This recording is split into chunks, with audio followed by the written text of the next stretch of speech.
ಓಂ ಶಾಂತಿ. ಪ್ರಜಾಪಿತ ಬ್ರಹ್ಮಕುಮಾರಿ ಈಶ್ವರೀಯ ವಿಶ್ವವಿದ್ಯಾಲಯದ head quarter ಆಗಿರುವಂತಹ ಶಾಂತಿವನಕ್ಕೆ ಆಗಮಿಸಿರುವಂತಹ ಪರಮ ಪೂಜ್ಯರು ಆಗಿರುವಂತಹ ಭೈರತಿ ಅಮ್ಮನವರು. ಇವರು ನಿರಂಜನಿ ಅಖಾಡಾದ ಮಹಾಮಂಡಲೇಶ್ವರರು ಆಗಿರುವಂಥದ್ದು ನಮ್ಮೆಲ್ಲರಿಗೂ ಸಂತೋಷದ ವಿಷಯ. ಅವರನ್ನು ನಾನು ಈ ಕಾರ್ಯಕ್ರಮಕ್ಕೆ ಸ್ವಾಗತಿಸ್ತಾ ಇದ್ದೀನಿ. ಅಮ್ಮನವರೇ, ಸ್ವಾಗತ, ಸುಸ್ವಾಗತ. ಹಾಗೆ ನಮ್ಮ ಜೊತೆಗೆ ಇನ್ನೋರ್ವರು ಪರಮಪೂಜ್ಯರು ಆಗಮಿಸಿದ್ದಾರೆ. ಶ್ರೀ ಶ್ರೀ ಅಪ್ಪಾಜಿಯವರು, ಮಹಾಸ್ವಾಮಿಯವರು. ಅವರನ್ನು ಸಹ ನಾನು ಈ ಕಾರ್ಯಕ್ರಮಕ್ಕೆ ಸ್ವಾಗತಿಸ್ತಾ ಇದ್ದೀನಿ. ಸ್ವಾಗತ, ಸುಸ್ವಾಗತ. ಅಮ್ಮ, ನಾನು ನಿಮ್ಮಲ್ಲಿ ಮೊದಲನೇ ಪ್ರಶ್ನೆ ಕೇಳೋದೇನು ಅಂತಂದರೆ, ತಾವೀಗ ಮೊದಲನೇ ಬಾರಿಗೆ ಬ್ರಹ್ಮಕುಮಾರಿಸ್ ಹೆಡ್ ಕ್ವಾರ್ಟ್ರಿಗೆ ಬಂದಿದ್ದೀರಿ.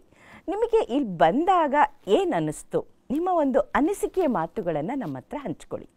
ಬ್ರಹ್ಮಕುಮಾರಿಗೆ ಬರುವ ಮುಂಚೆ ಒಂದು 2 ಕಿಲೋಮೀಟರ್ಗೆ ಮುಂಚೆನೆ ಒಂದು ದಿವ್ಯವಾದ ಅನುಭೂತಿ ಆಯಿತು. ಅನುಭವ ಬೇರೆ, ಅನುಭೂತಿ ಬೇರೆ. ಭವ ಶಬ್ದದಲ್ಲಿ ಸಂಸಾರ ಇದೆ, ಭೂತಿ ಶಬ್ದದಲ್ಲಿ ಸಂಸಾರಕ್ಕೆ ಸಂಬಂಧಪಟ್ಟಂತಹ ದುಃಖವನ್ನ ಪರಿಹರಿಸುವ ವಿಭೂತಿತ್ವ ಇದೆ. ಸಂಸ್ಥೆಗೆ ಬರುವ 2 ಕಿಲೋಮೀಟರ್ಗೆ ಮುಂಚೆನೆ ಇಂಥ ಅನುಭೂತಿ ಆಗಿದೆ ಅಂದ ಮೇಲೆ, ಬಂದ ಮೇಲೆ ನೀವೇನಾಗಿದೆ ಅಂತ ಕೇಳಿದ್ರೆ, ತುಂಬಾ ಬಾಯಾರಿದಾಗ ಅಮೃತದಂತ ನೀರನ್ನು ಕುಡಿದಾಗ ನಿಮ್ಗೆ ಏನ್ ಅನುಭವ ಆಯ್ತು ಅಂತ ಕೇಳಿದ್ರೆ ನಾನು ಏನ್ ಹೇಳಕ್ಕಾಗುತ್ತೆ? ಅಮ್ಮ, ನೀವು ಭಾರತ ದೇಶದ ಉದ್ದಗಲಕ್ಕೂ ತಿರುಗಾಡಿದ್ದೀರಾ, ಎಲ್ಲಾ ಕಡೆಗಳಲ್ಲೂ ಹೋಗಿ ನೋಡಿದ್ದೀರಾ. ಈ ಒಂದು ಬ್ರಹ್ಮಕುಮಾರಿಸ್ನಲ್ಲಿ ಏನಾದ್ರೂ ಒಂದು ಸ್ಪೆಷಲ್ ನಿಮಗೆ ಕಾಣ್ತಾ? ಲೆಕ್ಕವಿಲ್ಲದೆ ದೇಶ ತುಕ್ಕಿ ಬಂದರು, ಲೆಕ್ಕವಿಲ್ಲದೆ ದೇಶ ಸುತ್ತಿ ಬಂದರು, ದುಃಖವಲ್ಲದೆ ಲೇಷ ಭಕ್ತಿ ದೊರಕದು. ಲೆಕ್ಕವಿಲ್ಲದೆ ದೇಶ ತುಕ್ಕಿ ಬಂದರು, ಸುತ್ತಿ ಬಂದರು. ಮುಂದೆ ನಾ ಹೇಳಿದೆ, ದುಃಖವಲ್ಲದೆ ಲೇಷ ಭಕ್ತಿ ದೊರಕದು. ದಾನ ಮಾಡಲು ದಿವ್ಯ ಗಾನ ಪಾಡಲು ಜ್ಞಾನ ದೊರೆಯದು, ಶಿವ ಬಾಬನ ಅಧೀನವಾಗದೆ. ಆ ವಾಕ್ಯಕ್ಕೆ ಅರ್ಥ ಸಿಕ್ತು. ತುಂಬಾ ಅದ್ಭುತವಾಗಿ, ಬ್ಯೂಟಿಫುಲ್ ಆಗಿ ಹೇಳಿದ್ರಿ ಅಮ್ಮ.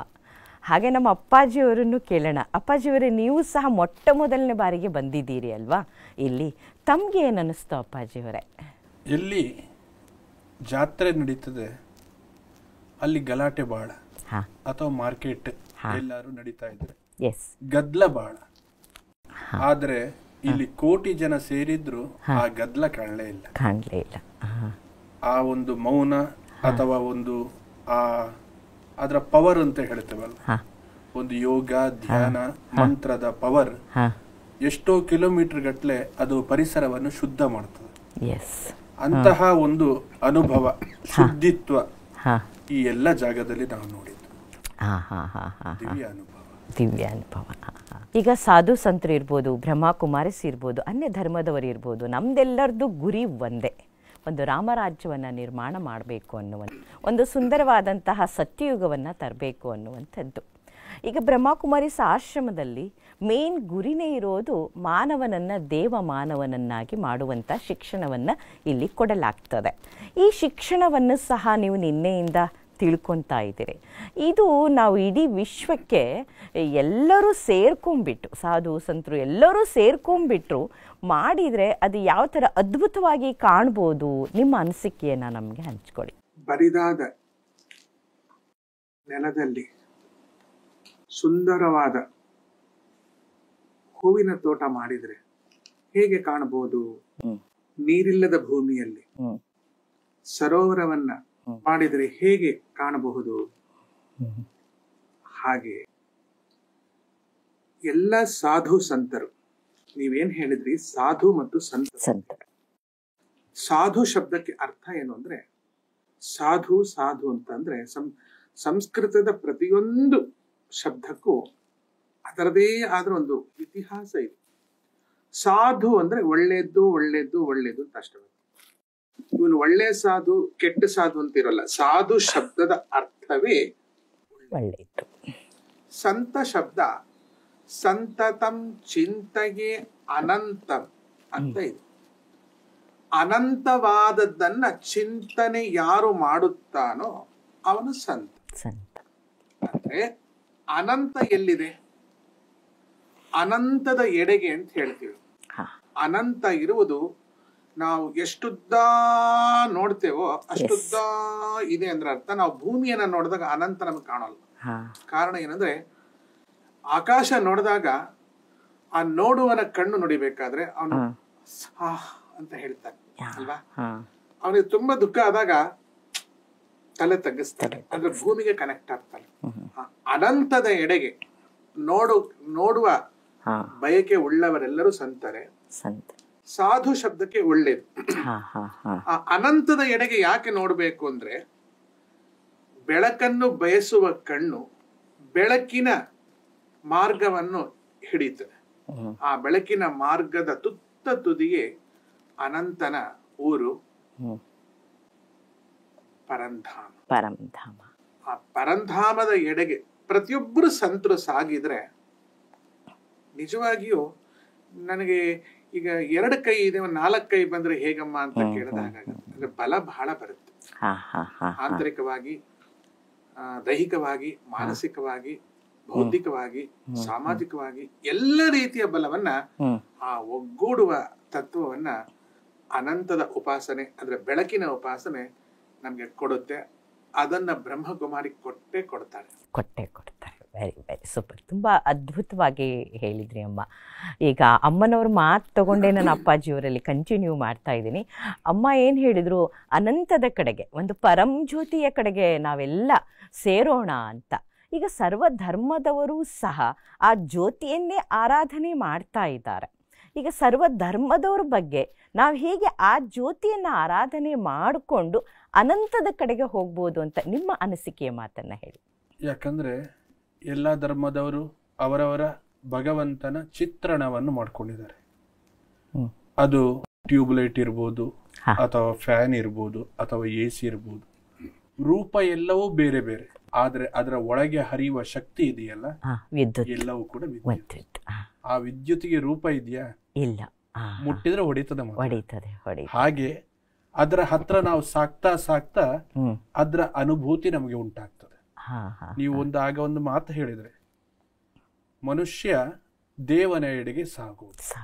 ಯಾಕಂದ್ರೆ ಮನುಷ್ಯ ಹೇಳೋದೆ ಅವನಲ್ಲಿ 2 ವಿಚಾರ ಇದೆ. ಪೂರ್ತಿ ಒಳ್ಳೇದು ಅಲ್ಲ, ಪೂರ್ತಿ ಕೆಟ್ಟದು ಅಲ್ಲ. ಪೂರ್ತಿ ಒಳ್ಳೇದು ಮಾಡೋದು ದೇವತೆ. ಪೂರ್ತಿ ಕೆಟ್ಟದು ಮಾಡೋದು ಯಾರು ಹೇಳಿದ್ರೆ ಅಸುರರು, ಅಂದ್ರೆ ಅವರ ಬುದ್ಧಿ. ಅದೇ ಮನುಷ್ಯ ಅಂದ್ರೆ ಇದು 2ರ ಸಮ್ಮಿಶ್ರಣ. ಅದೇ ಮನುಷ್ಯ. ಆ ಮನುಷ್ಯ ದೇವತ್ವವನ್ನು ತುಂಬ್ಕೋಬೇಕಾದ್ರೆ ಅವನು ಪರಿಶುದ್ಧ ಆಗ್ತಾ ಹೋಗ್ಬೇಕು. ಪರಿಶುದ್ಧ ಆಗ್ಬೇಕಾದ್ರೆ ಒಳ್ಳೆಯ ಎಡೆಗೆ ಸಾಗ್ಬೇಕು. ಜಗತ್ತಿಗೆ ಯಾವುದು ಹಿತನೋ, ಅಂದ್ರೆ ನಮ್ಗೆ ಯಾವುದು ಹಿತನೋ ನಾವು ಅದನ್ನು ಜಗತ್ತಿಗೆ ಕೊಡ್ತಾ ಹೋಗ್ಬೇಕು. ನಮ್ಗೆ ಯಾವುದು ನೋವು ಕೊಡ್ತಾ ಇದೆ ಅಲ್ಲ, ಅಂತ ವಿಚಾರಗಳನ್ನು ನಾವು ಕೂಡ ಜಗತ್ತಿಗೆ ಕೊಡ್ಬಾರ್ದು. ಯಾರೋ ನಮ್ಗೆ ಬೈದಾಗ ನೋವಾಗ್ತದೆ, ನಾವು ಮತ್ತೊಬ್ಬರಿಗೆ ಬೈಯೋದು ಬೇಡ. ಯಾರೋ ನಮ್ಗೆ ಚಿವುಟಿದಾಗ ನೋವಾಗ್ತದೆ ಶರೀರಕ್ಕೆ, ನಾವು ಮತ್ತೊಬ್ಬರಿಗೆ ಹಿಂಸೆ ಕೊಡೋದು ಬೇಡ. ಹಾಗೆ ಒಳ್ಳೆಯ ಗುಣಗಳನ್ನು ನಮ್ಮೊಳಗೆ ನಾವು ಸೇರಿಸ್ಕೋತ ಹೋಗುದು. ಆ ಬೆಳಕಿನ ತತ್ವವನ್ನು ಒಳಗೆ ಸೇರಿಸ್ತಾ ಬೆಳಕಿನ ಪುಂಜ ಆಗಿ ಬಿಡ್ತೇವೆ. ಆ ಪುಂಜದ ಎಡೆಗೆ ಸಾಗೋದೆ ಬ್ರಹ್ಮನ ಜೊತೆ ನಾವು ಲೀನ ಆಗೋದು. ಅಮ್ಮ ತುಂಬ ಅದ್ಭುತವಾಗಿ ಹೇಳಿದರು ಅಪ್ಪಾಜಿಯವರು. ಅಂದರೆ ನಾವು ಬೆಳಕಿನ ಜೊತೆಗೆ ಸೇರ್ತಾ ಹೋಗೋಣ, ಕತ್ಲಿದ್ದು ಹೋಗ್ಬಿಡ್ತದೆ, ಆಟೋಮೆಟಿಕ್ಲಿ ಬೆಳಕು ಬರ್ತಾ ಹೋಗ್ತದೆ. ದುಃಖ ಕೊಡೋದು ಬೇಡ, ದುಃಖ ತಗೊಳೋದು ಬೇಡ. ಅವರೇನಾದರೂ ಕೊಟ್ಟರು ನಾವು ತಗೊಳೋದು ಬೇಡ, ಅವ್ರಿಗೆ ನಾವು ಒಳ್ಳೆಯದನ್ನೇ ಹಂಚ್ತಾ ಹೋಗೋಣ ಅಂತ. ಆದರೆ ನಾವೀಗ ಪ್ರಪಂಚದಲ್ಲಿ ನೋಡ್ತಾ ಇರೋದೇನು ಅಂತಂದರೆ, ಪ್ರತಿಯೊಬ್ಬ ಮಾನವನಲ್ಲಿ ಕಾಮ, ಕ್ರೋಧ, ಮೋಹ, ಲೋಭ, ಅಹಂಕಾರ ದಿನ ಕಳೆದಂತೆ ಹೆಚ್ಚಿಗೆ ಆಗ್ತಾ ಇದೆ. ಈಗ ಆತನಲ್ಲಿ ಕಡಿಮೆ ಆಗ್ತಾ ಇಲ್ಲ. ವೈಜ್ಞಾನಿಕವಾಗಿ ಅವನು ತುಂಬ ಮುಂದುವರಿಯುತ್ತಾ ಇದ್ದಾನೆ, ಆದರೆ ಆಧ್ಯಾತ್ಮಿಕವಾಗಿ ಅವನು ಹಿಂದಕ್ಕೆ ಬರ್ತಾ ಇದ್ದಾನೆ. ಅಶಾಂತಿ ಇದೆ, ಒತ್ತಡ ಇದೆ, ಆತ್ಮಹತ್ಯೆಗಳು ತುಂಬ ಇದೆ. ಸೊ ಇದಕ್ಕೆಲ್ಲ ನಾವು ಯಾವ ಪ್ರಕಾರವಾಗಿ ಅವರಿಗೆ ಸಜೆಷನ್ ಕೊಡ್ಬೋದು, ಅವರನ್ನು ಯಾವ ಪ್ರಕಾರವಾಗಿ ಆಧ್ಯಾತ್ಮಿಕ ಕಡೆ ಕರ್ಕೊಂಬರ್ಬೋದು ಅಮ್ಮ, ನಿಮ್ಮ ಅನಿಸಿಕೆ ಹೇಳಿ ಅಮ್ಮ. ನಮ್ಮ ಶರೀರ ಒಂದು ಪಂಚಾಂಗ, 5 ಅಂಗಗಳು, 5 ಜ್ಞಾನೇಂದ್ರಿಯಗಳು, 5 ಕರ್ಮೇಂದ್ರಿಯಗಳು. ಕಣ್ಣು ನೋಡುತ್ತೆ ಅಂದ್ರೆ ಕಣ್ಣು ನೋಡಲ್ಲ. ಎಷ್ಟೋ ಜನಕ್ಕೆ ಕಣ್ಣಿರುತ್ತೆ, ಕಣ್ಣು ಕಾಣಿಸಲ್ಲ. ಅದ್ರ ಕಣ್ಣಿದೆ, ಅದ್ರ ಕಣ್ಣು ನೋಡಲ್ಲ. ಕಣ್ಣಿನ ಒಳಗಿನ ಮತ್ತೊಂದು ಕಣ್ಣಿದೆ, ಅದು ಬೆಳಕು. ಕಿವಿ ಕೇಳಿಸ್ಕೊಳ್ಳಲ್ಲ. ಎಷ್ಟೋ ಜನಕ್ಕೆ ಮೇಲಿನ ಬಾಹ್ಯದ ಕಿವಿ ಇದೆ, ಆದ್ರೆ ಎಷ್ಟೋ ಜನಕ್ಕೆ ಕಿವುಡರಾಗಿದ್ದಾರೆ. ಯಾಕೆಂದ್ರೆ ಕಿವಿಯೊಳಗಿನ ತತ್ವ ದಿಗ್ದೇವತೆಗಳು, ಅದು ವರ್ಕ್ ಆಗಲ್ಲ. ಆ ಕಣ್ಣೊಳಗೆ ಏನ್ ನೋಡ್ತಾ ಇದೆ, ಕಿವಿಯೊಳಗೆ ಏನ್ ಕೇಳ್ತಾ ಇದೆ, ಮೂಗಲ್ಲಿ ಏನ್ ವಾಸನೆ ನೋಡ್ತಾ ಇದೆ, ಬಾಯಲ್ಲಿ ಯಾವ ರುಚಿ ಆಗ್ತಾ ಇದೆ, ಮೈಗೆ ಏನು ಆ ಸ್ಪರ್ಶದ ಅನುಭವ ಆಗ್ತಾ ಇದೆ, ಆ ಅನುಭೂತಿಯ ನಾವು ನೋಡಿದಾಗ ಅಲ್ಲಿ ನಿರಾಕಾರದ ಯಾವುದೋ ಒಂದು ಈಗ ಸಂಪಿಗೆ ಒಳ್ಳೆ ಪರಿಮಳ ಬರುತ್ತೆ ಅಂತಾರೆ. ಏನ್ ಪರಿಮಳ ಅಂತ ಯಾರಿಗೂ ಹೇಳಕ್ ಬರಲ್ಲ, ಅನುಭವಿಸ್ಬೇಕು. ನೋಡಿ ಎಲ್ಲಿಂದ ಬಂತು, ಹೇಗ್ ಬಂತು, ಇಲ್ಲಿ ಕೂತ್ಕೊಂಡು ಯಾವ್ದಾದ್ರು ಹುಡುಕುದು. ಈಗ ಠಣ್ ಅಂತ ಬಟ್ಲು ಹೊಡಿತೀರಿ, ನಾವ್ ಹೇಳ್ಬೇಕಾದ್ರೆ ಠಣ್ ಅಂತ ಅದು ಠಣ್ ಅಂತ ಹೇಳಿಲ್ಲ, ಅದೇನ್ ಹೇಳ್ತಾ ನಮ್ಗೆ ಹೇಳಲಿಕ್ಕೆ ಬರಲಿಲ್ಲ ಅಲ್ವಾ? ಹಾಗೆ ಇದನ್ನೆಲ್ಲ ಸರಿ ಮಾಡ್ಬೇಕು ಅಂದ್ರೆ ಏನ್ ಮಾಡ್ತಾ ಇದೀವಿ ಅಂದ್ರೆ, ಕಣ್ಣಿಗೆ ಚಿಕಿತ್ಸೆ ಕೊಡಕ್ ಹೋಗಿ ಮೂಗಿ ಚಿಕಿತ್ಸೆ. ಇವತ್ತಿನ ದಿವಸ ಪರಿಸ್ಥಿತಿ ಏನಾಗಿದೆ ಅಂದ್ರೆ, ಎಡಗಣ್ಣಿಗೊಂದು ಡಾಕ್ಟ್ರು, ಬಲಗಣ್ಣಿಗೊಂದು ಡಾಕ್ಟ್ರು. ಮೂಗಿನ 2 ಹೊಳ್ಳೆಗೆ, ಬಲ ಹೊಳ್ಳೆಗೆ ಒಂದು ಡಾಕ್ಟ್ರು, ನಮ್ಮ ಹಿಂದಿನವ್ರು ಏನ್ ಮಾಡ್ತಾ ಇದ್ರು ಅಂದ್ರೆ, ಆಯುರ್ವೇದ ಪರಂಪರೆಯಲ್ಲಿ ನೋಡಿ, ಆಯುಹು ವೇದ ಅಂತ ಇದೆ ಅಲ್ವಾ? ನಿಮಗೆ ಆಯುಸ್ಸು ಜಾಸ್ತಿ ಆಗ್ಬೇಕು ಅಂದ್ರೆ ಅದಕ್ಕೆ ಯಾವ್ದು ಬೇಕು? ನಿಮ್ಗೆ ವೇದ ಬೇಕು. ವೇದ ಅಂದ್ರೇನು? ಬೋಧ ಅಂದ್ರೇನು? ಜ್ಞಾನ ಅಂದ್ರೆ ತಿಳುವಳಿಕೆ. ಆ ತಿಳುವಳಿಕೆನೆ ಆಯುರ್ವೇದ. ಆಯುರ್ವೇದದವರು ಏನ್ ಮಾಡ್ತಾ ಇದ್ರು, ನಿಮ್ಮ ನಾಡಿಯನ್ನ ಮೊದಲು ಹಿಡ್ಕೋತಾ ಇದ್ರು. ನಾಡಿಯನ್ನು ಹಿಡಿದು, ನಿನಗಿಷ್ಟೇ ತಿಂಗಳ ಗರ್ಭಿಣಿ ಅಥವಾ ಗರ್ಭ ನಿಂತಿದೆಯೋ ಇಲ್ವೋ, ಅಥವಾ ನಿನ್ನ ಶರೀರದಲ್ಲಿ ಏನ್ ವ್ಯತ್ಯಾಸ ಆಗಿದೆ ಎನ್ನುವುದನ್ನು ನುಡಿಯುವುದೇ ತಮ್ ನಮ್ ಮನವು ಮಿಡಿಯುತ್ತಿದೆ. ಆದ್ರೆ ಮುಂದೆ ಸೋತಿದೆ ಅಂತಿದೆಯಲ್ವಾ? ಭಗವಂತನಿಗೆ ಸೋಲ್ಬೇಕಾಗಿರ್ತಕ್ಕಂಥ ಈ ತಮ್ನಮ್ಮು ಸೋತ್ ಹೋಗ್ತಾ ಇದೆ. ಯಾಕೆ ಸೋತ್ ಹೋಗ್ತಾ ಇದೆ ಅಂದ್ರೆ, ನಮಗೆ ಸರಿಯಾದ ವೈದ್ಯರು ಸಿಗಲಿಲ್ಲ.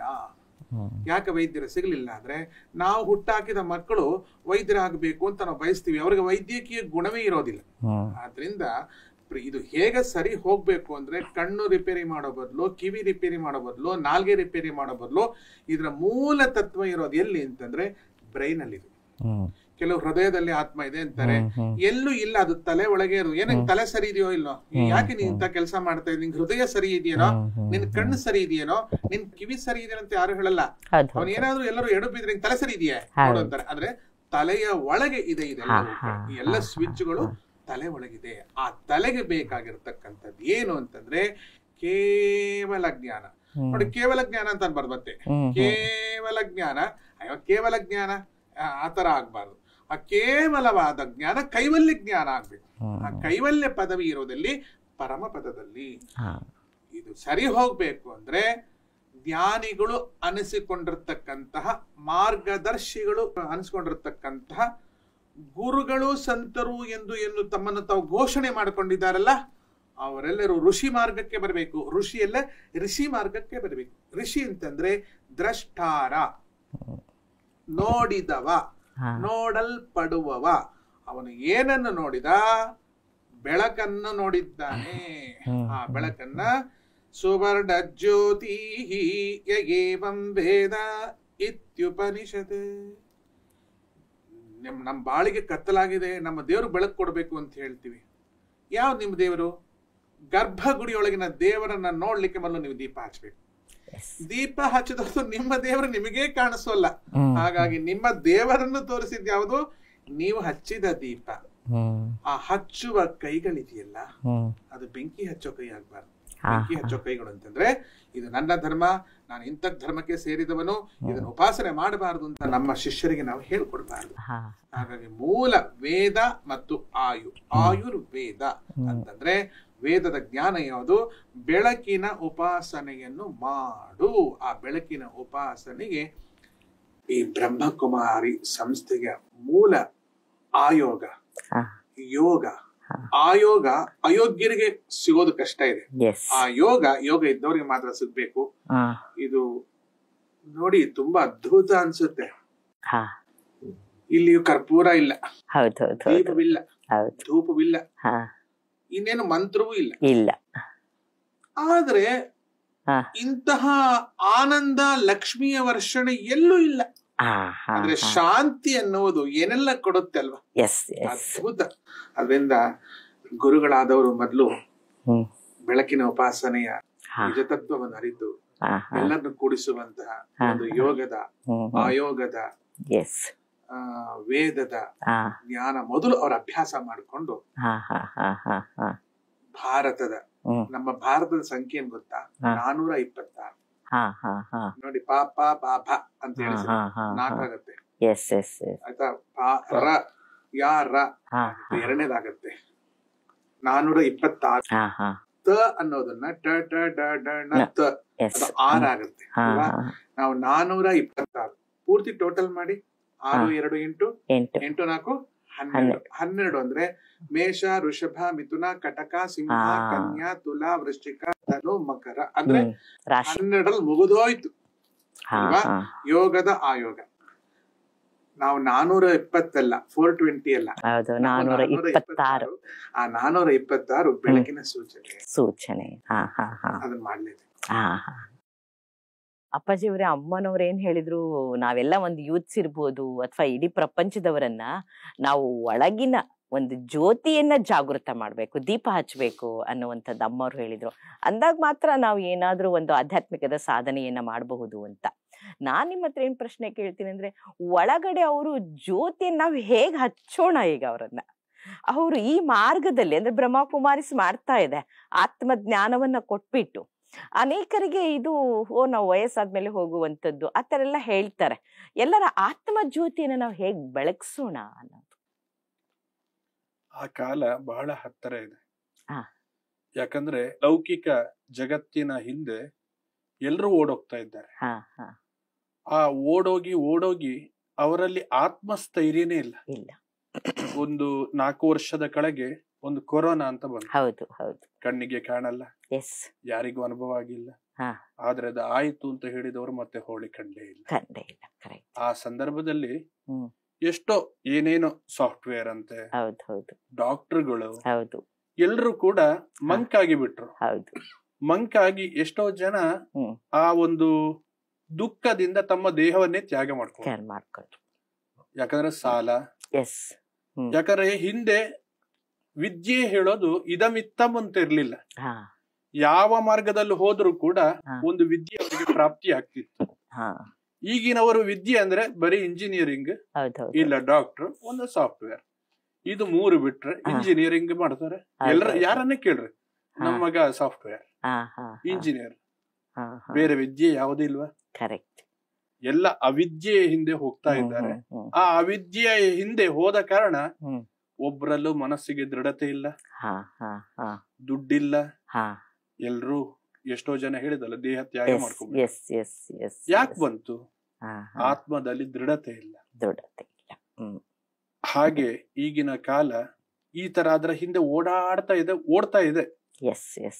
ಎಷ್ಟೋ ಜನ ತಿಳ್ಕೊಂಡು ಈಗ ಹಿಂದೆ ಬಂದವರು ಇದ್ದಾರೆ.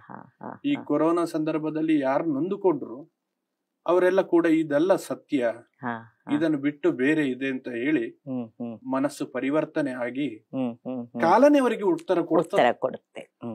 ನಾವು ಬದಲಾವಣೆ ಆಗ್ಬೇಕು, ಇಲ್ಲರೆ ಪಂಚಭೂತಗಳಲ್ಲೇ ಅದೇ ಬಂದು ಯಾವುದೋ ಒಂದು ರೂಪದಲ್ಲಿ, ಅದು ಬೆಂಕಿ ರೂಪದಲ್ಲಿ ಬರಬಹುದು ಅಥವಾ ಗಾಳಿಯ ರೂಪದಲ್ಲಿ ಬರಬಹುದು, ಯಾವುದೋ ರೂಪದಲ್ಲಿ ಬಂದು ಬದಲಾವಣೆ ಮಾಡುತ್ತೆ. ಯಾವುದು ಕೂಡ ಮನುಷ್ಯ ಬಯಸಿದ್ ಯಾವುದು ಆಗಲ್ಲ. ಮನುಷ್ಯ ಬಯಸಲ್ಲ ಯುದ್ಧ ಆಗ್ಬೇಕು, ಪ್ರಕೃತಿಯ ನೇಮ ಅದು ಬ್ಯಾಲೆನ್ಸ್ ಮಾಡ್ಬೇಕಂದ್ರೆ ಯಾವುದೋ ತರ ಬ್ಯಾಲೆನ್ಸ್ ಮಾಡೇ ಬಿಡ್ತದೆ. ಅಂತಹ ಒಂದು ಸುಯೋಗ ಬರ್ತಾ ಇದೆ. ಅಂತಹ ಯೋಗಕ್ಕೆ ನಮ್ಮ ಪ್ರಯತ್ನ ನಾವು ಮಾಡ್ತಾ ಹೋಗೋದು. ಭಗವಂತ ಯಾರನ್ನು ಉಳಿಸ್ತಾನೆ, ಯಾರನ್ನು ಬೆಳೆಸ್ತಾನೆ. ಅಲ್ಲಿ ತನಕ ನಾವು ಹೋರಾಡಬೇಕಂದ್ರೆ ನಮ್ಮ ಮಕ್ಕಳನ್ನ ನಾವು ಮುಂದುವರಿಸ್ತಾ ಹೋಗ್ಬೇಕು. ಯಾವುದರಿಂದ? ಜ್ಞಾನದಿಂದ. ಅವರಿಗೆ ಬೋಧವನ್ನು ಕೊಡ್ಬೇಕು. ಬೋಧ ಕೊಟ್ಟಾಗ ಅವನ ಹೆಜ್ಜೆ ಇಟ್ಕೊಂಡು ಹೋಗ್ತಾನೆ, ಆತ್ಮಸ್ಥೈರ್ಯ ಬೆಳೀತದೆ. ಯಾವುದು ಬಂದ್ರು ಕೂಡ ನಾನು ಸಹನೆ ಮಾಡಿಕೊಳ್ಳಬಲ್ಲೆ, ಪಾರ್ ಮಾಡಿಕೊಳ್ಳಬಲ್ಲೆ ಹೇಳುವಂತಹ ಆತ್ಮಸ್ಥೈರ್ಯ ಅವನಲ್ಲಿ ಬೆಳಿಬೇಕು. ಅಲ್ಲಿ ತನಕ ಅವನಿಗೆ ಶಿಕ್ಷಣ ನೀಡಬೇಕು. ತಮಸೋಮ ಜ್ಯೋತಿರ್ಗಮಯ. ಕತ್ತಲೆಯನ್ನು ಓಡಿಸ್ಬೇಕಂದ್ರೆ ಒಂದು ಕಸ್ಬರ್ಕೆ, ಕತ್ಲೆ ಓಡಿಸ್ಬೇಕಾ ಒಂದು ಒಳ್ಳೆ ದೀಪ ಹಚ್ಚಿರಿ.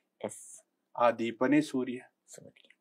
ದಿನನಿತ್ಯ ಅವನ ಆರಾಧನೆ ಮಾಡೋದ್ರಿಂದ ಆರೋಗ್ಯಂ ಭಾಸ್ಕರಾದ್ ಇಚ್ಛೆ. ಬರೀ ಅವನಿಗೆ ಸೂರ್ಯ ನಮಸ್ಕಾರ ಅಂತ ಹೇಳ್ತೇವೆ. ಆ ಸಮಯದಲ್ಲಿ ಎದ್ದು ಕೂಡೋದ್ರಿಂದ ನಮ್ಮ ಶರೀರದಲ್ಲಿ B12 ಅಂತ ಹೇಳಿ 12 ಹೇಳುವಂತಹ ಯಾವುದೊಂದು ವಿಟಮಿನ್ ಕಡಿಮೆ ಇರ್ತದೋ ಅದು ಕೂಡ ಆ ಸೂರ್ಯನ ಬೆಳಕಿಂದ ಬರ್ತದೆ. ಹಾಗೆ ಅಂತಹ ಬೆಳಕಿನ ಉಪಾಸನೆ ನಾವೆಲ್ಲರೂ ಮಾಡಬೇಕು. ಯಾಕಂದ್ರೆ ನೇರವಾಗಿ ಆ ಬೆಳಕನ್ನು ನೋಡ್ಲಿಕ್ಕೆ ಬರಲ್ಲ. ಬೆಳಗಿನ ಹೊತ್ತಿಗೆ ಸ್ವಲ್ಪ ಹೊತ್ತು ನೋಡ್ಬೋದು, ಮಧ್ಯಾಹ್ನ ಹೀಗೆ ನೋಡ್ಲಿಕ್ಕೆ ಖಂಡಿತ ಸಾಧ್ಯ ಅಲ್ಲ. ಬೆಳಕನ್ನು ನಾವು ಹೊರಗಿಂದ ನೋಡೋದಲ್ಲ, ಕಣ್ಣು ಮುಚ್ಚಿ ಅನುಭವಿಸ್ತಾ ಹೋಗ್ಬೇಕು. ಆವಾಗ್ಲೇ ಅನುಭವ ಅನುಭೂತಿ ಆ ಬೆಳಕಿನ. ಯಾಕಂದ್ರೆ ಒಂದು ಹನಿ ಹನಿ ಆತ್ಮಗಳು ಹೇಳೋದು ಹನಿ ಹನಿ, ಆದ್ರೆ ಆ ಹನಿಗೆ ಹರಿಯುವ ಸ್ವಭಾವ ಬೇಕು. ಜಡ ಆಗಿ ಹಿಂಗೆ ಕೂತೆ ಅಂದ್ರೆ ಹನಿ ಮುಂದೆ ಹೋಗಲ್ಲ, ಅದು ಒಣಗಿ ಹೋಗ್ತದೆ. ಅದು ಹರಿದಾಗ ಅದು ಯಾವುದೋ ಒಂದು ನದಿಗೆ ಸೇರ್ತದೆ, ಆ ನದಿ ಹೋಗಿ ಮತ್ತೆ ಸಮುದ್ರಕ್ಕೆ ಸೇರ್ತದೆ. ಆಗ ಎಲ್ರು ಹೋಗಿ ಸ್ನಾನನೂ ಮಾಡ್ತಾರೆ, ಪಾನನೂ ಮಾಡ್ತಾರೆ. ಒಂದು ಬಿಂದು ಆಗಿ ಹೊರಗೆ ಇದ್ರೆ ಅದು ರಕ್ಷಿತ ಅಲ್ಲ, ಅರಕ್ಷಿತ. ಅದು ಸಮೂಹ ಆದಾಗ ಅದೇ ನದಿಯಾಗಿ ಹಾಗೆ ಬೆಳಕಿನ ಪುಂಜಗಳು, ಆ ಬೆಳಕಿನ ತುಣುಕುಗಳು ಬೆಳಕಿನ ಪುಂಜವನ್ನು ಸೇರುವ ಸಾಧನೆಯೇ ಈ ಮಹಾಯೋಗ. ಎಲ್ರೂ ಕೂಡ ಭಾಗವಹಿಸುವುದರಿಂದ ಅವರು ಎಲ್ಲವನ್ನೂ ದಾಟ್ತಾರೆ, ಈ ಸಂಸಾರವನ್ನೂ ದಾಟ್ತಾರೆ, ಮುಂದಿನ ಪ್ರಯಾಣ ಏನಿದೆ ಅದನ್ನು ಕೂಡ ಮುಂದೆ ಬರ್ತಾರೆ. ಇದನ್ನು ಎಲ್ರೂ ಕೂಡ ಮಾಡಬೇಕು. ನಮ್ಮ ಪ್ರಯತ್ನ ನಾವು ಮಾಡ್ತಾ ಹೋಗೋಣ, ಎಲ್ರೂ ಇದಕ್ಕೆ ಒಗ್ಗೂಡೋಣ, ಎಲ್ರೂ ನಾವೆಲ್ಲ ಸೇರೋಣ. ಇದು ನನ್ನ ಇಚ್ಛೆ. ತುಂಬಾ ಅಮ್ಮ ಇರ್ಬೋದು, ಅಪ್ಪಾಜಿ ಇರ್ಬೋದು, ತುಂಬಾ ಅದ್ಭುತವಾಗಿ ಹೇಳಿದ್ರಿ. ಟೋಟಲಿ ಆಗಿ ನೀವೇನ್ ಹೇಳಿದ್ರಿ ಅಂತಂದ್ರೆ, ನಮ್ಮ ಒಳಗಿನ ದೀಪವನ್ನ ಹಚ್ಚೋಣ. ಅದು ಯಾವ ಧರ್ಮ ಆಗಿರ್ಬೋದು ಅಥವಾ ಯಾವ ಪಂಥ ಆಗಿರ್ಬೋದು. ಬ್ರಹ್ಮಕುಮಾರಿಸ್ನಲ್ಲಿ ಯಾವುದೇ ಪ್ರಕಾರದ ಧೂಪ ಗೀಪ ಏನೂ ಇಲ್ಲ ಅಂದ್ರೂ ಶಾಂತವಾಗಿ ಇರುವಂತಹ ಆತ್ಮ ಜ್ಯೋತಿಯನ್ನ ಬೆಳಗಿಸ್ತಿರ್ತಾರೆ ಅಂತ ಎಲ್ಲರೂ ನಾವು ಸೇರ್ಕೊಂಡ್ಬಿಟ್ಟು ಮತ್ತೆ ನಮ್ಮ ಭಾರತವನ್ನ ವಿಶ್ವಗುರುವನ್ನಾಗಿ ಮಾಡುವಂತಹ ಸಂಕಲ್ಪವನ್ನ ಮಾಡೋಣ ಅಂತ ನಾನು ಹೇಳ್ತಿದ್ದೀನಿ. ನಿಮ್ಮ ಅಮೂಲ್ಯವಾದಂಥ ಸಮಯವನ್ನ ನಮ್ಗೆ ಕೊಟ್ಟಿದ್ದೀರಿ. ಅದಕ್ಕೆ ನಾನು ನಿಮ್ಗೆ ಅಮ್ಮ ಇರ್ಬೋದು, ಅಪ್ಪಾಜಿ ಇರ್ಬೋದು, ತುಂಬ ಹೃದಯದ ಧನ್ಯವಾದಗಳನ್ನ ಹೇಳ್ತಾ ಇದ್ದೀನಿ. ನಮ್ಮ ಸೌಭಾಗ್ಯ ಅಂತ ತಿಳ್ಕೊಳ್ತೀವಿ. ಒಟ್ಟಿಗೆ ಪ್ರೇಕ್ಷಕರೇ, ನಾನ್ ನಿಮ್ ಮುಂದೆ ಇಡ್ತಾ ಇರೋದು ಇಷ್ಟೇ. ನಾವು ಯಾವುದೇ ಧರ್ಮದವರಾಗಿರ್ಬಹುದು, ಆದ್ರೆ ಮೊದ್ಲು ನಮ್ಮ ಒಳಗಿನ ಆತ್ಮ ಜ್ಯೋತಿಯನ್ನ ಬೆಳಗ್ಸೋಣ ಅಂತ. ಮತ್ತೆ ಸ್ವಾಮೀಜಿ ಅಪ್ಪಾಜಿಯವ್ರ ಅಮ್ಮಾಜಿಯವ್ರು ಹೇಳಿದ್ರು, ಎಷ್ಟು ದಿನ ಅಂತ ಕತ್ತಲಲ್ಲಿ ಇರ್ತೀರಾ, ಒಂದ್ ದಿವ್ಸ ನಾವು ಬೆಳಕಿನಲ್ಲಿ ಬರ್ಲೇಬೇಕು ಅಂತ. ಇಲ್ಲ ಅಂತಂದ್ರೆ ಪ್ರಕೃತಿನಾದ್ರೂ ನಮ್ಮನ್ನ ಬೆಳಕಿಗೆ ಕರ್ಕೊಂಡ್ ಬರುತ್ತೆ ಅಂತ ಹೇಳಿದ್ದಾರೆ.